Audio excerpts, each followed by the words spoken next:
Salam əməkdaşlar, dəyərli tələbələr. Bugün sizinlə birlikdə deməli keçən dərs söz verdiyim, əslində keçən həftə üçün söz vermişdim. Ali fizikadan maraqlı mövzular seriyamızın bir yeni hissəsinə deməli sizin qarşınızdayıq. Bu hissədə deməli fərqli olsun deyə keçən dərs molekulyar kinetik nəzəriyyəni keçib və orada xatırlayırsınızsa mövzu zamanında ideal qazın təzyiqi hissəsində belə bir süra toxunmuşduq. P bərabərdir 3/1 deməli M0N və ortanın deməli kvadratı. Xatırlayırsınızsa demişdik ki, bu düsturun özünün müxtəlif isbat üsulları var. Və bu isbat üsulları orta məktəbdə yoxdur. Sadəcə əgər istəsəniz və ya istəyə uyğun olaraqdan demişdim ki, bunun isbatını sizə verəcəm. Bugün elə o biri mövzulara saxlamaq istəmədim. Elə hazır bu molekulyar kinetik nəzəriyyəni hazır yeni keçmişkən bunun da bir isbat videosunu çəkək ki, maraqlı olsun, həmçinin öyrənmək istəyənlər də öyrənmiş olsun. Buradakı deməli bugünkü isbat yolumuz hər müəllimin özünə görə bir isbat yolu vardır. Mən amma əlimdən gəldiyi qədər sadə yolla gedəcəm. Çünki bunun bir çox isbat yolları var. Məsəl üçün belə deyim, çevrə çəkib o çevrə üzərindəki hər hansısa bir fəzadakı fiqur üzərindəki molekulaların hərəkətinə baxan da var, 2pi ilə hesablayanlar da var və s. və s. inteqralla, məsəl üçün cəmlərlə hesablananlar da var. Amma bu gün nə deməli fəzadan istifadə eləyəcəm, nə inteqraldan istifadə eləyəcəm, nə də ki, deməli cəmlərdən istifadə eləyəcəm. Ola bildiyincə, yəni verilən limitli şəraitdə deyək ki, yəni bizim üçün limitli şəraitdə deməli hazırlana biləcək bir model hazırlayıb ideal qazın, yəni zaten ideal qaz sözü zaten bir modeldir. Zaten həyatda necə ki ideal bir şey yoxdursa, bu deməli ideal qaz deyə də bir şey yoxdur. Sadəcə ideal qaz modeli vardır və biz də bu model üzərindən hərəkət eləyəcəyik. Yenə deyirəm, müxtəlif isbat üsulları var. Bu isbat üsulu verilə biləcək məncə ən sadə isbat üsullarından biri olacaq. Aha, vaxt itirmədən deməli isbatımıza başlayaq. İsbatımız təqribi bir 6-7 hissə gedər hər halda. Onu yazdıqca baxacağıq. İlk hissəmiz deməli birinci hissəmiz modelin qurulması.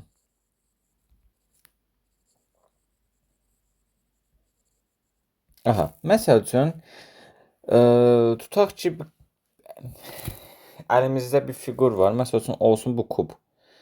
Məsəl üçün bu kubu belə çəkək. Düz oxşamadı kuba, amma nisbətən oxşatdıq deyək ki. Aha. İndi məsəl üçün bu kubdur və bu kubun içərisində müəyyən qədər bir qaz var. İndi bizim əlimizdəki məqsəd budur ki, deyək ki, bu deməli fiqur içərisindəki olan həmin o deməli o qaz deyək ki, ideal bir standartlar içərisində hazırlanıbdır və ideal standartlar içərisində ideal bir şəraitdə olduğuna görə mən o zaman bu bilirsiniz ki, bu kubda hər tərəf eynidir. Yəni mən bu kubun bu tərəfinə el yazarsam, bu tərəfi də el olacaq və hər tərəfi də el olacaq. Yazmaya da ehtiyac yoxdur. Bu tərəfi də bir el yazaq. O zaman bu kubun həcmi üçün mən nə yaza bilərəm? V bərabərdir L kubu yaza bilərəmmi? Bu bizim ağlımızda qalsın. Bunu mən bir işarətləyim. İləriki hissələrdə lazım olacaq bizə. Yəni burada göstərmək istədiyim o ki, bu qaz ideal qazdır və molekullar burada nöqtə kimi hesab olunur. Yəni nətər ki bizdə belə bir əlimizdə bir kub var. Bu kubun içindəki bu qazlar da elə bir ki bu kubun daxilində olan bir nöqtə kimi özümüzdə fərz eləyək və bu molekullar yalnız deməli bu hissələrə toqquşur. Yəni bu səthlərlə toqquşur. Səthlərlə. Yəni məsəl üçün burada tirciklərdir. Bu tirciklərə toqquşur. Və bu toqquşma da deməli tam elastiki deməli toqquşmadır. Bunları da ağlımıza saxlayaq. Bu ilk hissəmiz. Gözəl. İndi keçək ikinci hissəmizə. İkinci hissəmiz deməli bir saniyə bunu belə yazım. Deməli ikinci hissəmiz. İkinci hissəmizdə deməli bir molekulun deməli divara və ya səthə vurulması yazaq. İndi bunu necə fərz eləyək? Mən az öncə burada anlattığımın sadəcə birazcıq daha geniş versiyasını anlatmaq istəyirəm. Məsəl üçün bu deməli bu kub içərisindəki hər hansısa götürdüyümüz bir molekul deyək ki, deyək ki, məsəl üçün bunlar bu deməli kubun içərisindəki olan deməli o qaz molekullardır. Məsəl üçün buradan bir dənə bir nöqtə götürək və bu nöqtə üçün həmin bu olduğu nöqtədən gedib bu səthə müəyyən bir V sürəti ilə hərəkət edir və buna biz bir X oxu istiqamətində baxarsaq əgər, o zaman necə yaza bilərik? Hətta belə yazaq. Məsəl üçün burada bir nöqtə götürdük. Bu nöqtənin bu hissəyə, yəni bu el hissəsinə gəlib toxunmasına bir V sürəti məsəl üçün deyək və bu V sürəti deməli X oxu istiqamətində gedir. Yəni burada bu məsəl üçün burada yazaq burada götürdüyümüz bu nöqtə, məsəl üçün bura deyək bir A nöqtəsi. Buradakı bu A nöqtəsindəki molekul gedəcək bu səthi L olan bu hissəyə dəyəcək V sürəti ilə və X oxu istiqamətində hərəkət eləyəcək və o zaman burada deməli bu kub üçfəzalı deməli bir fiqur olduğu üçün uyğun olaraq həm deməli X oxu üzərində, həm Y oxu üzərində, həm də ki Z oxu üzərində. Yəni bu 3 oxu üzərində də burada VY, çünki Y oxu üzərindədir. Burada VZ oxu üzərində hərəkət eləyəcək. O zaman mən buradan bu uyğunluq olaraqdan sürətləri mən nə yaza bilərəm? Vx yaza bilərəm. Y oxuna görə VY yaza bilərəm və 3 fəzalı deməli bir səthə baxdığımız üçün VZ yaza bilərəm.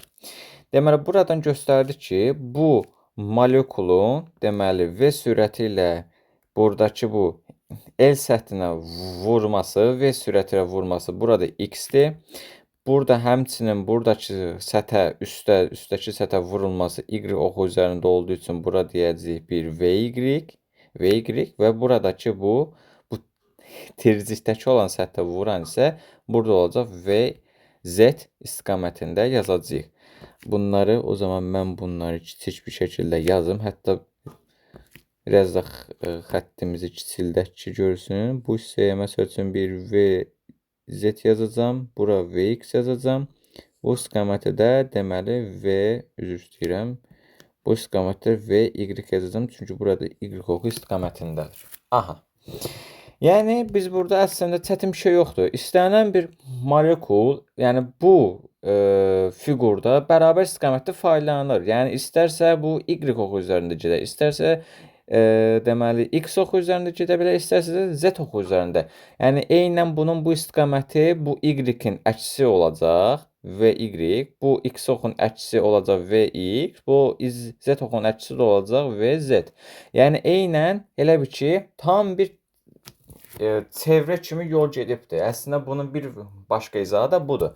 Yəni bütün buradakı bu vektorları birləşdirərək bir çevrə deməli əmələ gətirirlər və bu çevrə üzərindəki tam çevrənin getdiyi yol 2pi sayırlar və 2pi'nin də deməli ümumi 2pi üzərində olan cismi belə deyim də elə ki bir deməli içi 3 fəzalı olan bir çevrə kimi götürülür. Yəni burada sadəcə ən sadə nümunə olaraqdan biz bu hissədən baxdıq. Sadəcə bu 3 vektor yazmamız kifayət etdi bizə.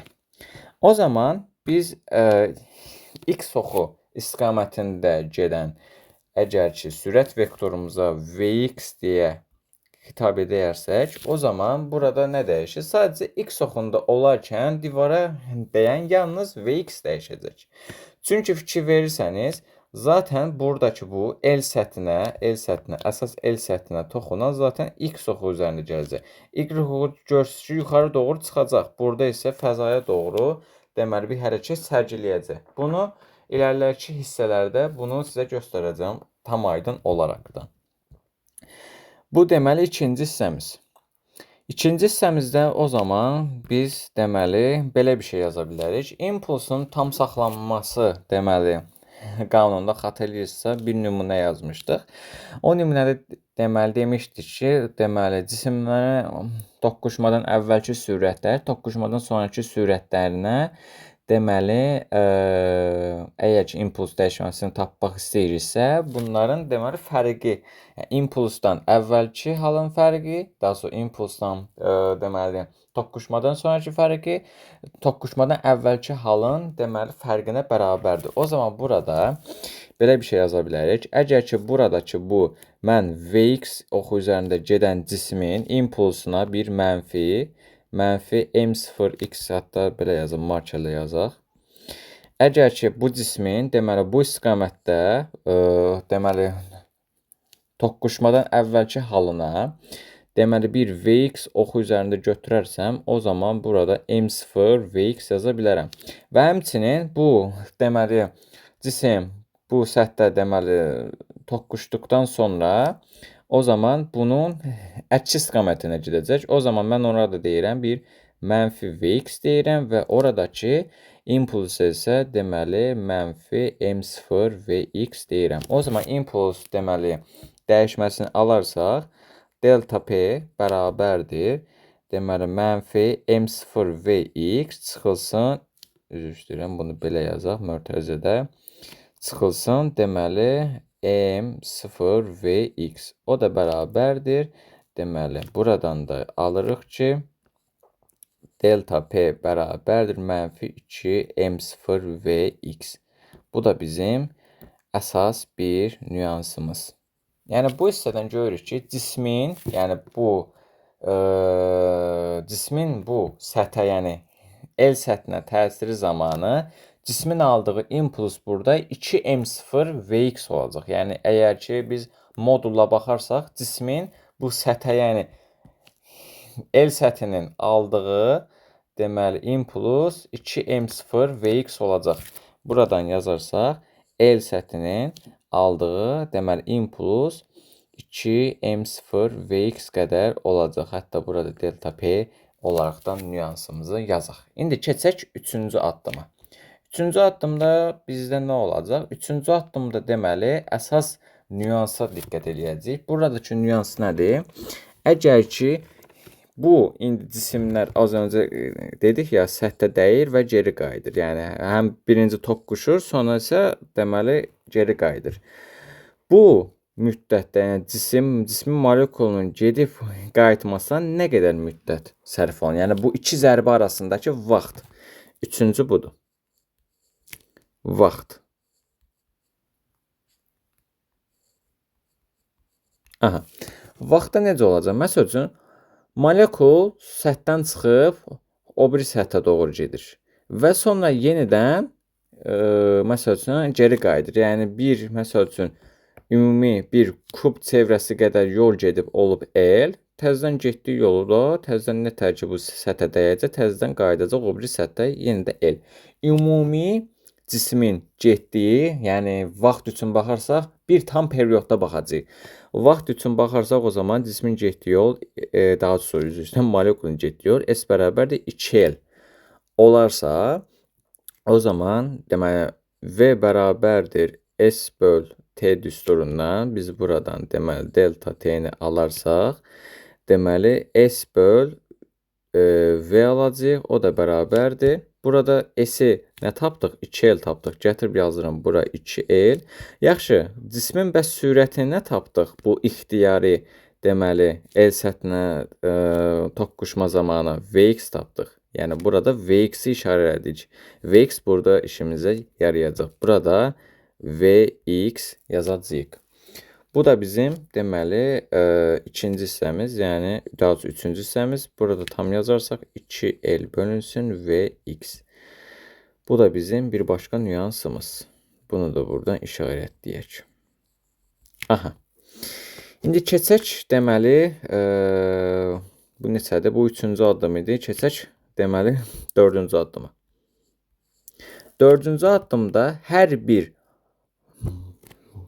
molekulun yaratdığı bir qüvvə olur. Yəni hər bir molekulun yaratdığı qüvvə. Qüvvəyə baxaq. Qüvvə. Hər bir molekulun yaratdığı qüvvəni biz necə xarakterizə edirik? Hər bir cisim müəyyən bir V sürəti ilə və müəyyən bir t zaman ərzində hərəkət edirsə, o zaman biz deməli impuls dərsindən keçdiyimiz kimi F bərabərdir delta P bölünsün delta T düsturunu yazmış olacağıq. Və biz yuxarıda xatırlayırsa bir düstur almışdıq. Ümumi bu cismin yolu nə qədərdir? 2m0 Vx qədərdir. O zaman ümumi yol, ümumi yəni impuls bu qədər olaraq götürəcəyik. Yəni bunu və ya burada tapdığımız impulsun modulunu götürəcəyik. O zaman burada deməli yazarsaq, deməli burada nə tapmışdıq? 2m0 Vx tapmışdıq. Aşağıya da delta t nə yazmışdıq? 2l0 bölünsün Vx yazmışdıq. O da deməli yuxarı çıxır, ixtisar gedir. M0 Vx-in kvadratı bölünsün L. Və buradan da deməli nəticə etibarilə alırıq ki, F bərabərdir M0 Vx-in kvadratı bölünsün 2. Bu da bizim bir başqa nüansımız. Bu hissəndə işarətlədik. Aha, hələ ki yaxşı gedir. Yəni hələ ki bizə hər bir nüansı deməli addım-addım gedirik. O yüzden də hələ ki bir narahatçılığımız yoxdur. Bu deməli işin yarısına qədər gəldik deməli təqribi. İndi keçək o biri addıma. Deməli addım 5. Addım 5-də isə deməli burada biz nədik? Deməli ilk öncəliklə ən başdan baxarsaq, ilk öncə bir model qurduq. Modeli burada fəzadı göstərir. Sonra hər bir molekulun ümumiyyətlə bu səthə deməli dəyib qayıtması zamanı aldığı sürətlər üçün bir eynilik aldıq və o eyniliyin impulsda yazdıq. Ümumi impulsu buradan sonra yola bərabər olduğunu göstərdik. Sonra burada bu impulsu aldığı zaman nə qədər vaxt sərf elədiyini göstərdik və bir tam periodda nə qədər yol getdiyini göstərdik. Sonra isə hər bir impulsu olan cismin təbii ki də müəyyən bir tam elastiki hərəkət zamanı müəyyən bir qüvvə alır və aldıqları o qüvvənin də deməli əsasında nə təşkil edir? Buradan da onu göstərdik. İndi burada sadəcə ümumi molekullar üçün yazırdıq. İndi isə n sayda molekul üçün yaza biləcəyimiz ümumi bir deməli şey anlayışı var. Necə deyim? Bir fiziki tənliyi anlayışı var. Hər bir n molekulu üçün n molekulu yazaq. N molekulu üçün. Hər bir n molekulu üçün belə baxaq. Əgər məsəl üçün burada çəkdiyimiz bu qabda deməli n sayda molekul varsa, o zaman burada nə yaza bilərik? Az öncəki düsturumuz nə idi? F bərabərdir M0 Vx-in kvadratı, M0-a bax, M0 Vx-in kvadratı bölünsün L. Mən bu hissədə nə yaza bilərəm? Baxın, dəyişiklik nə olar? M0 yaza bilərəm, bu L-i də saxlayaram. Yaxşı, müəyyən bir nə qədər məsəl üçün deyək, bu aldığımız deməli qiymətlər orta qiymət kimi saymadıq. İndi isə burada hər bir molekul üçün sürət anlayışını biz yazarsak, burada bəzi şeylər dəyişir. Əgər ki, hər bir, məsələn 100 dənə molekul var deyək ki, 100 molekulun 100-ünə də aid ola biləcək sürət deməli anlayış tənliyi V1x deməli hər birinə ayrı-ayrı baxacağıq. O zaman V1 x'in deməli kvadratı üzərinə gəlsin V2 x'in kvadratı üzərinə gəlsin ta ki nə qədər molekulumuz varsa Vn x'in kvadratı olur. Suyo. Yəni burada sadəcə biz bu yuxarıda yazdığımız bu qüvvə düsturumuz müəyyən bir orta saylı molekullar üçün, yəni orta bir qiymətidir. Bunu orta qiymət kimi bu arada götürmədik. Yəni hər bir molekul üçün götürdük. Sonra isə əgər ki müəyyən bir deməli verilən standartda, verilən modeldə hər bir molekul üçün baxarsaq, deyək ki, məsələn 1000 dənə molekul var. Hər bir molekulun sürətinin deməli qüvvə ilə asıllıq deməli tənliyini yazdıq.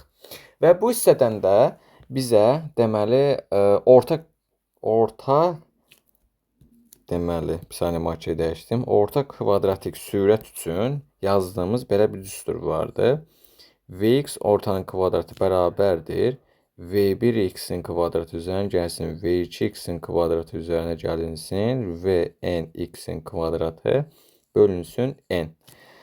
Buradan görürük ki, zaten bu üstdəki ifadə buradakı ifadəyə bərabərdir. Mən buradan bunu tapıb bu ifadəni də bu ifadə ilə əvəz eləyərsəm, o zaman nəticə etibarilə ala biləcəyimiz düstur belə olacaq.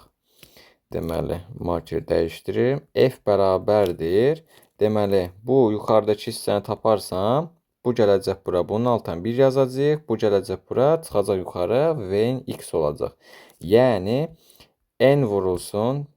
Deməli, n vurulsun m0 və ortan x'in kvadratı bölünsün L yazacağıq. Bu da bizim bir başqa deməli yeni düsturumuz olacaq. Ortan yazma səbəbini ümid edirəm anlamışsınızdır. Anlamadığınız sayınız bu üstdəki bu ortanı niyə yazdığını anladım. Bir daha. Biz səhərdən bu hissəyə qədər, yəni bu hissəyə qədər bir çox addım gördük. Bu hissəyə qədər birinci biz fəzada olan cismə baxdıq. Sonra o cisim içərisindəki müəyyən bir qaz əlavə elədik. Sonra ki deməli o qaz içərisindəki müəyyən bir deməli nümunəyə baxdıq və o qazın sadəcə hər bir molekul üçün yox, deyək ki, o qazda bir dənə molekul var və biz ümumi bunca yuxarıda aldığımız bütün hər şeyi sadəcə bir molekul üçün aldıq. Buradakı hətta belə deyim də x, y, z vektorlarını da sadəcə bir molekul üçün aldıq. Amma demək ki, yəni biz indi əgər ki bir modelə baxırıqsa, biraz həqiqətçi olmaq lazımdır. Yəni bir məsəl üçün hava kolonunun içərisində bir dənə molekul olmur, axı milyardlarca molekuldur. Adi olduğumuz otaqda bir dənə molekul olmur. Milyardlarca, milyonlarca molekul var. Ona görə də əgər verilən şəraitdə n sayda molekul varsa, ümumi hər molekulun sürətinin ortasını tapacağıq. Yəni bu orta sürətini deməli molekulyar kinetik nəzəriyyə dərsində deməli mövzu üzərində demişdim. Bir daha da deməli deyək, ağlınızda qalsın. Orta nəsihətin məsəl üçün orta söhbətini belə fikirləşə bilərsiniz. Məsəl üçün sinifdə 100 uşaq var. Məsəl üçün siz də məsəl üçün sinif rəhbərisiniz. Hər hansısa bir elmi rəhbər və ya tədris rəhbəri gəlib sizə deyir ki, bu 100 uşağın ortalaması necədir? Siz oturub da hər 100 dənə uşağın hər birinin ortalamasını bir-bir, yəni deyənməzsiniz zaten. Yəni söyləməzsiniz də zaten. Ona görə də ortama deyərsiniz. Məsəl üçün ortalama bu sinifin ortalaması 70-dir. Yəni qalxıb da hər bir uşaq üçün ortalama deyənməzsiniz. Məsələn, bu uşaq 50-dir, bu uşaq 60-dır, bu uşaq 40-dır, bu uşaq biraz zəifdir, bu uşaq biraz güclüdür. Yəni hər uşaq üçün desəz, yəni vaxt qurtarmaz, həm də çox uzunçuluq olar, həm də sizə o qədər heç kim oturub da dinləməz. Yəni çox uzatmamaq üçün, yəni uzunluğun məqsədi kiçiltməsinin səbəbi də zaten bu orta söhbətidir. Bu orta söhbətini bilirəm, çox uzatdım, amma ki bu orta söhbətini yaxşı anlamağınız üçün burada lazımdır. İndi keçək 6-cı addıma. 6-cı addım deməli burada olacaq. Həmin bu şərətə baxdıq, molekula baxdıq. İndi bu təzyiqi hesablayaq. Təzyiqin hesablanması.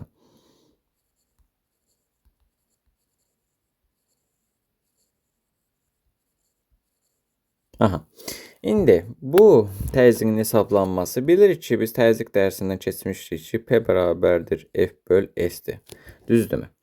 İndi əgər ki, bu kub üçün mən bu kubun səthi üçün, yəni bu hissədəki səthi üçün yaza biləcəyim sahə anlayışı nə olar burada? Deməli, markerimizi dəyişdirək. Deməli, səthi anlayışı üçün mən nə yaza bilərəm? Buradan yaza bilərəm ki, S bərabərdir L-in kvadratı. Yəni, çünki bu kubun sahəsidir zaten. S bərabərdir L-in deməli kvadratı olarsa, o zaman deməli impulsdan ala biləcəyimiz nəticə belə olacaq ki, bu hissədən deməli N vurulsun M0 V orta X-in kvadratı bölünsün nə tapmışdıq burada? L tapmışdıq. Vurulsun bir də L-in kvadratı olacaq L-in deməli kubu. Bu qədər. Sonra deməli biz lap başda xatırlayırsa ən başda burada nə yazmışdıq? Yazmışdıq ki, V bərabərdir L-in kubuna. Modelin ilk hissəsində demişdim ki, bu hissə bizə öndə lazım olacaq. İndi gəlir bura. L kubu, həmin bu verilən kubun həcmi olarsa, o zaman mən bunu daha da yığcamlaşdırıram. Səhərdən deməli, əlimizdən gəldiyi qədər düsturları uzatdıq. İndi demək, kiçik nüanslarla bu düsturları yığmağa çalışırıq. O zaman deməli bərabər olacaq N vurulsun M0 V X ortanın kvadratı bölünsün V. Bu qədər. Bu ifadəni də aldıqdan sonra bizim buradakı işimiz bitmiş olur. Keçirik 7-ci addıma. Burada deməli kiçik bir nüans var. 7-ci addım. Aha. 7-ci addımda bizim əsasımız nə olacaq burada? Deməli, orta kvadratik sürət olacaq. Orta kvadratik sürəti biz az öncə aslında haqqında danışdıq, amma bəzi nüanslar da mən deməli burada qeyd etmək istəyirəm. Sürətin istiqaməti, deməli, sürətin istiqamətlər üzərində paylanması. Yəni nə demişdik? X-ə paylanır, Z-ə paylanır, bir də Y-ə paylanır. Hər istiqamətdə bir V deməli kəmiyyəti var. Ümumi olaraqdan hər birini zaten eyni bir V ilə getdiyi üçün və həm X-ə milyonlarca, həm Z-ə, həm də Y-ə hər 3 hissəyə milyonlarca deməli molekul axın etdiyi üçün hər bir molekulun deməli məsəl üçün X üzrə deyək ki, 100 dənə, məsələn 100 milyon dənə molekul axın hərəkət edibdir və bunun hər birinin sürətini biz tapanmarıq, orta sürətini tapacağıq. Həmçinin Z üçün, həmçinin Y üçün. O zaman biz bunlar üçün ortama bir nəticə alarsak, bu nəticədə deyirik ki, deməli Vx ortanın kvadratı bərabərdir Vy ortanın kvadratı, o da bərabərdir Vz ortanın deməli kvadratına. Bu hissədən bu uyğunluğu alırıq. Və həmçinin ümumi hissə üçün də biz nə demişdik sürətdə V ortaya gələcək. V-nin deməli bu kvadratı, deməli V-nin kvadratı bərabərdir Vx-in kvadratı üzərinə gəlsin, Vy-in kvadratı üzərinə gəlsin, Vz-in deməli kvadratı. Bu ümumi sürət üçün alındığımız tənlikdir. Yaxşı, biz burada axı orta qiymətlərindən bu söhbət elədik. O zaman sürətlər üçün orta anlayışı nəzdimizə çıxacaq. Orta anlayışı burada nəzdimizə çıxdığımız üçün və bu həm X, həm Y, həm Z bir-birlərinə bərabər olduğu üçün və bu ilk hissədə də sürətimizi Vx olaraqdan deməli götürdüyümüz üçün o zaman mən nəticə etibarilə belə yaza bilərəm. Deməli, nəticə etibarilə Vx-in deməli Vx ortanın kvadratı bərabərdir. Deməli, 3 üzr istəyirəm, burada səhv saldım. Deməli, V ortanın kvadratı. V ortanın kvadratı bərabərdir 3V orta x-in deməli kvadratına. Bu ifadəni yaza bilərəm. Okey. Çünki hamısı bir-birinə bərabərdir. Aha. Deməli, o zaman biz burada uyğun bir nəticə alarsaq, buradan Vx-i mən tapmaq istəyirəm deyəlim ki. Vx-i mən buradan alarsam, çünki burada görsəniz əgər ki, burada Vx-i tapmışıq. Mənə burada Vx lazımdır. Vx-i buradan alarsam, V üstü x-in kvadratı bərabərdir. Bu buraya gələcək. 1 bölünsün 3 vurulsun V ortanın kvadratı. Görürsünüz ki, artıq yavaş-yavaş elə bir ki, nəsə ortaya çıxmağa başladı. Və son addım, gəlin bunların hamısını yığaq. 8-ci addım. Axır nəticə. Nəticəyə indi baxaq. Nəticədə deməli, bizim son aldığımız düstur nə idi? Deməli, P bərabərdir. N vurulsun M0 V x ortanın kvadratı bölünsün V. Düzdürmü? İndi mən burada bəzi əvəzləmələr aparmaq istəyirəm. Əvəzləmələr nə olacaq? Deməli, buradakı Vx ortanın orta kvadratının yerinə 3/1 V-nin deməli hissəsini yazaram. Yəni belə yazaram. Bu bərabərdir. Deməli, 3/1 V ortanın kvadratı. Bu hissədə mən yaza bilərəmmi? Tamam. Bu hissə getdi. Bu hissəmizə belə bir xətt çəkək. Bu hissə getdi. Bu hissə getdiyinə görə bu N böl V də bizə nəyi verir? Cismin deməli həmin o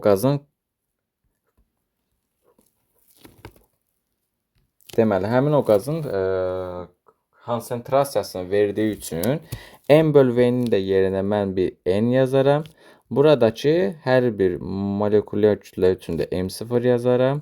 O zaman görürsünüz ki, aldığımız düstur P bərabərdir 3/1 M0 biraz da sərgələşdirir N V ortanın kvadratı. Bu düstur, bu isbat bəlkə də görə biləcəyiniz ən sadə isbatlardan biridir. Bu isbat özəlliklə çalışdığım qədər asan verməyə çalışdım. Çünki bilirsiniz, bu düstur müxtəlif fəzalarda izlənilə bilir, müxtəlif fəzalarda görülə bilir. Amma istədiyim o idi ki, bu düsturun əlimdən gəldiyi qədər ən sadə yolla vermək oldu və həqiqətən də yəni yazdıqca ağlıma yeni şeylər düşməyə başladı. Yəni mənim sizə söyləyəcəyim bəzi şeylərin hətta çoxunu da söyləmədim və hətta yəni belə baxıram yaxşı da söyləmədim. Çünki çox belə deyim də uzunçuluq olmasın deyə və çox sadə bir yolla həqiqətən də hissə getdik yəni. Həqiqətən də sadəcə bir model üzərində həll etdik hər bir şey. Bir model üzərində gözəl bir deməli ideal qazın təzyiq düsturunu ortaya çıxartdıq. Burada indi gəlin bəzi nüanslara baxaq. Bu düstur göstərir ki, deməli bu qazın təzyiqi iki əsas amildən ibarətdir. Birincisi molekulların sayından, yəni bu N-dən, yəni deməli cismi konsentrasiyasından, yəni bu konsentrasiya artarsa cismin təzyiqi də artır. Bu birincisi. İkincisi isə molekulların sürəti. Molekulların sürəti artarsa və ya kinetik enerjisi artarsa, kinetik enerji artdıqda isə təzyiq də həmçinin kinetik enerji ilə birlikdə artır. Yəni bu qabın təzyiqi molekulların həmin o qabın səthinə deməli intensiv olaraq elastik zərbələr nəticəsidir. Yəni qısacası bir də deyim, deməli həmin bu qabın təzyiqi həmin bu cismin səthinə, yəni divarlarına davamlı olaraq elastik zərbələr endirilməsi nəticəsidir. Yəni məsəl üçün hava ilə deməli hava ilə doldurulmuş hər hansısa bir cisim əlinizə aldığınızda görürsünüz ki, sıxmaq olmur. Çox möhkəm olur yəni. Amma ağzını məsələn yavaş-yavaş açdıqda molekular çölə buraxırsınız. Yəni içərisindəki mühiti seyrəkləşdiririk və bu seyrəkləşdirilmiş mühit bizə deyilə ideal qazdır. Yəni molekulyar kinetik deməli, nəzəriyyəsi dərsində biz xatırlayırsa demişdik, ideal qaz üçün seyrəldilmiş bir modeldir. Seyrəldilmiş model əslində o təzyiqin aşağı olduğu modeldir. Yəni burada bir şeyi də göstərir ki, həmin buradakı bu təzyiq molekulların deməli o qabın divarlarına deməli intensiv olaraq elastik zərbələr endirməsinin nəticəsində bu ortaya çıxır. Və bu azaldıqca ideal daha azaldıqca deməyək, bu daha çox nisbətən birazcık azaltdıqda çox minimum qiymətdə azaldıqda həmin ideal qaz deməli mühiti ortaya çıxacaq. Burada da deməli bizim keçən dərs izah da söyləmədiyimiz şeyləri isbat üzərində söylədik. Məndən sizə tövsiyə, əgər marağınız varsa bu ikisinə də baxın və həmçinin bu mövzuzlarında deməli molekulyar kinetik nəzəriyyəsinin ikinci hissəsində söyləyəcəyimiz şeylərin elə bəzi qismləri burada da söyləmiş olduq. Deməli uşaqlar, mövzuzamdan bu qədər. Daha sonra mövzuza olmadı, bu isbat oldu. Əlimdən gəldiyi qədər vaxt olduqca belə maraqlı isbatlar deməli çəkmək istəyirəm. Ümid edirəm mövzuzamızı, daha sonra isbatımızı deməli öz ağlınızda, öz fikirləriniz varsa da bu sizə yeni bir təməl oluşumu olsun. Bu təməl oluşumu deməli yeni isbatlara yol aça bilər. Yəni görürsünüz ki, nə qədər kiçik bir səhifə tutdu. Yəni normalda bunun isbatına 6-7 səhifəyə uzanmış isbatlar da var. Bunu amma bir şeydə gördüm ki, hissə getdiyimizdə həqiqətən də daha da kiçildə bilirik hər şey. Yəni bir şey uzundursa onu deməli kiçiltməkdən heç vaxt çəkinməyin. Uşaqlar bu qədər. Özünüzə yaxşı baxın. Ümid edirəm hər biriniz deməli həm əzminizlə, həm də deməli şücaətinizlə istədiyiniz nəticələri əldə edəsiniz. Özünüzə yaxşı baxın. Ümid edirəm deməli gələcək müəllimlərinə də, müdavimlərinə də deməli maraqlı bir mövzu olmuşdur. Arada uşaqlara dərs keçən zaman belə maraqlı bir mövzu izahlar verə bilərsiniz ki, uşaqların ağlında çox şeylər qalsın. Çünki həqiqətən də görürsünüz ki, adi bir dənə bir isbat yazdıq. Həm deməli həm sürət anlayışı, vektor anlayışını təkrarladıq, həm impulsu təkrarladıq, həm nədir deməli düz xətti bərabər sürətli hərəkəti təkrarladıq. Yəni həm də təzyiqi təkrarlamış olduq. Yəni gör neçə mövzu təkrarladıq. Yəni rahat bir 3-4 mövzu burada təkrarlamış olduq. Ona görə də əlinizə gəldiyi qədər isbat verməyə çalışın uşaqlarınıza. Nəysə, çox uzatmayaq. Özünüzə yaxşı baxın. Sevgili, əziz abituriyentlər və müdavimlər, özünüzə yaxşı baxın. Sağ olun, salamat qalın.